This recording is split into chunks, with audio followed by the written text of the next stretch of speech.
Hello. Welcome to our channel. First of all, sign up, leave your like and receive the best content firsthand.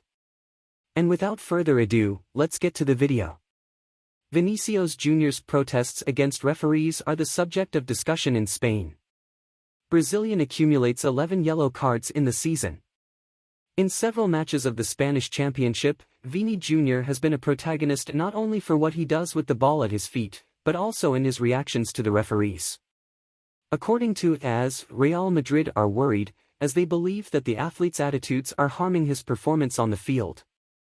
In the season, the Brazilian accumulates 11 yellow cards received, 7 in La Liga and 3 in the Copa del Rey.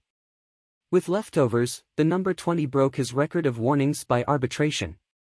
In 2021/2022, the athlete received 7 yellow cards, 6 in the Spanish Championship. The numbers not only grew, but could still increase, as there are at least 16 games left to be played in 2022/2023.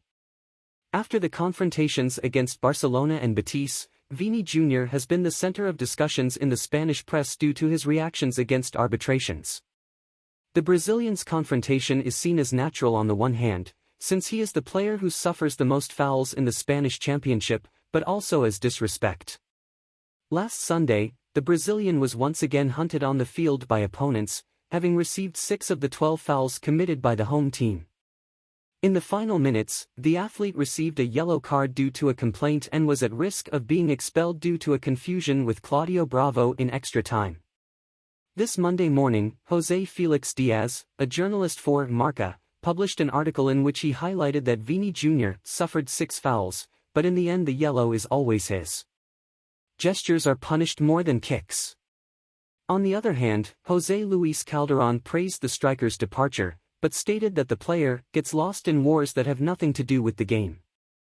In Barcelona, Mundo Deportivo highlighted a very altered Vini Jr. protesting harshly against Soto Grado's refereeing. The diary indicates the Brazilian protested more than he played, and that the referee of the match was benevolent in most of the confrontation, yellowing the attacker only in the 39th minute of the final stage. The newspaper also recalls that Real Madrid's number 20 escaped an expulsion in the Classic against Barcelona, for the King's Cup, after getting tangled up with Frenkie de Jong and knocking the Dutch midfielder down on the lawn of the Santiago Bernabéu. In addition to this episode, the newspaper claims that Vini Jr. was also not punished in the confrontation against Osasuna, held on February 18, after saying serious insults against referee José Luis Munera Montero, the same one who refereed the derby last Thursday. Fair. On February 15, the player missed Carlo Ancelotti's team against Elche after receiving his 5th yellow card and having to comply with the automatic suspension. Despite the controversies and confusion, the athlete continues to be an essential part of Real Madrid, having scored 18 goals and contributed 8 assists in the season. I hope you enjoyed the video. And tell me what you think of the players' attitudes. See you in the next videos.